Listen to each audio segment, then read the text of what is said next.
All right. I just wanted to go over how we put this in the chuck. Okay, so I have my tenon. It goes on the inside of my jaws. The jaws have an angle on the inside, so when you tighten them, it basically draws the piece in. You can see I do have a chamfer on it. Now, the other thing is you can see I have a flat surface as well.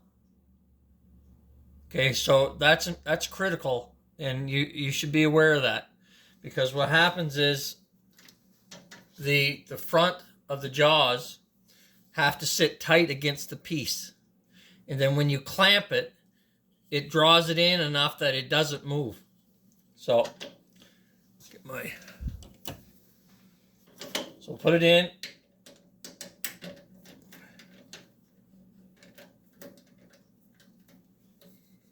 Now you don't want to clamp it too much, because these jaws will crush the tenon a little bit, and then you got a problem with an indent. And well, if you've done any lathe turning, you'd know what I mean by the indents, and how if you don't have your angle quite right, what happens is you get more of an indent because it doesn't match the jaws. If the diameter of the tenon isn't correct, then you'll get more pressure on the outside than on the inside, and then you'll get dents on the outside. If it's not enough, then you're going to get dents on the inside, not on the outside of the tenon. So what we got to do here now is we got to clean it up a little bit to get rid of these holes.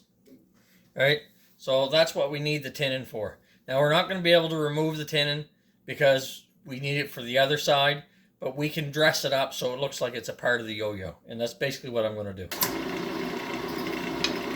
Now you've only got a little piece in the middle holding this, so you've got to be gentle when you're cutting, right? Because you don't want it to grab too much material. And then if it does that, it could break the centerpiece.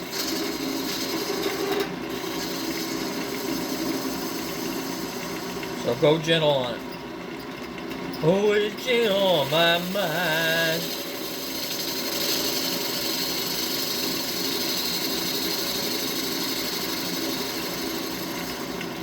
So when you're doing this, you could see a little bit of flexing from one side to the other because of the narrow pin that's in the middle holding this together.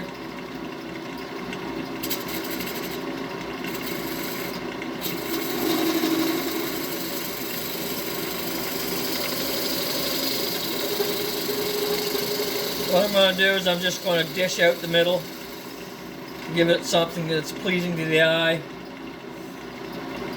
Maybe take this corner off a little bit.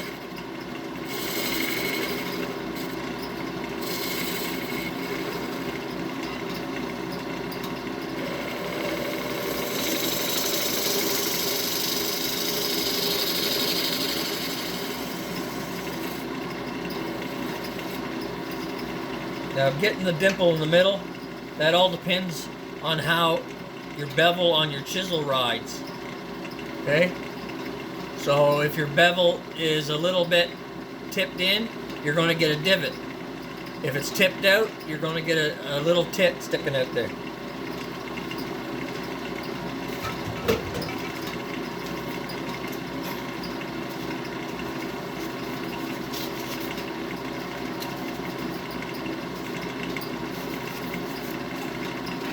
So now we're just going to sand this off a little bit.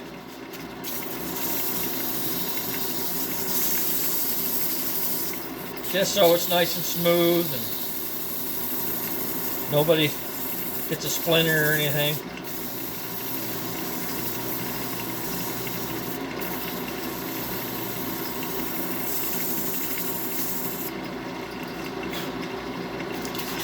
Alright, so that's that in. All we have to do now is just go around to the other side and do that side.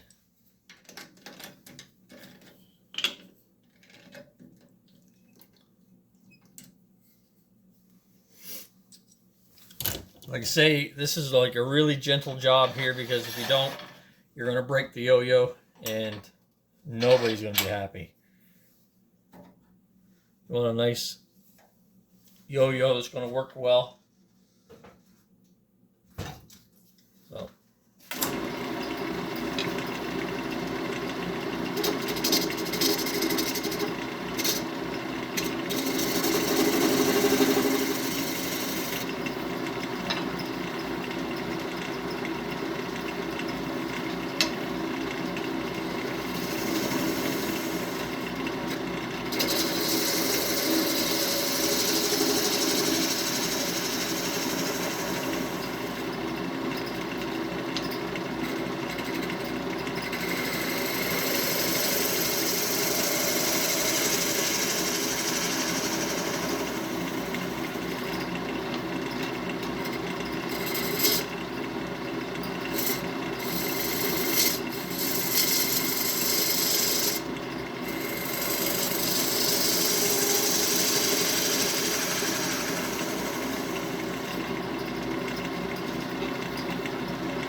Yeah, and I'm going to take a little bit more off of this tenon over on this side. So I can hold, I still got enough to grip onto it on that side I just worked on. So now we're going to just dress this up here, see if I can't take a little bit more off of it. Because I'm a little picky. I know this is for a kid and it's probably not going to look very good after they've had it for a week. But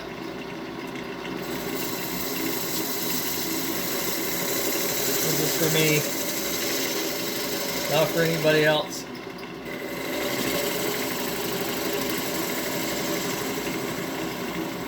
So when you come to the middle, what you want to do is you want to have that 90 degrees to the surface of where your bevel sits. So if your bevel's sitting flush on the base, it'll give you a nice clean cut. Okay?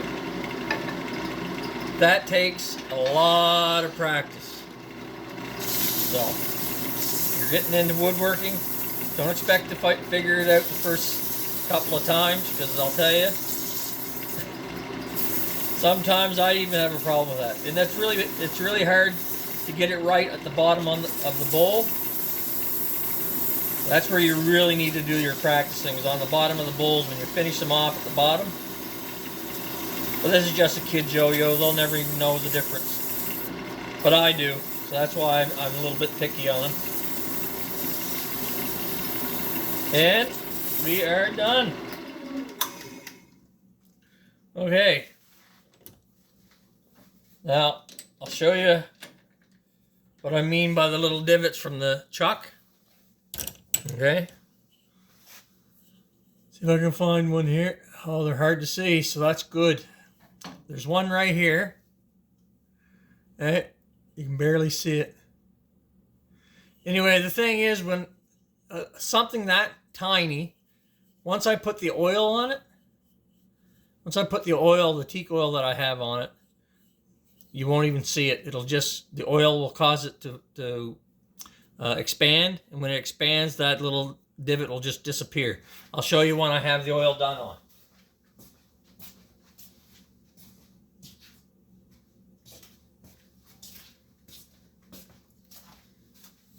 So this is the one that I have the oil done on.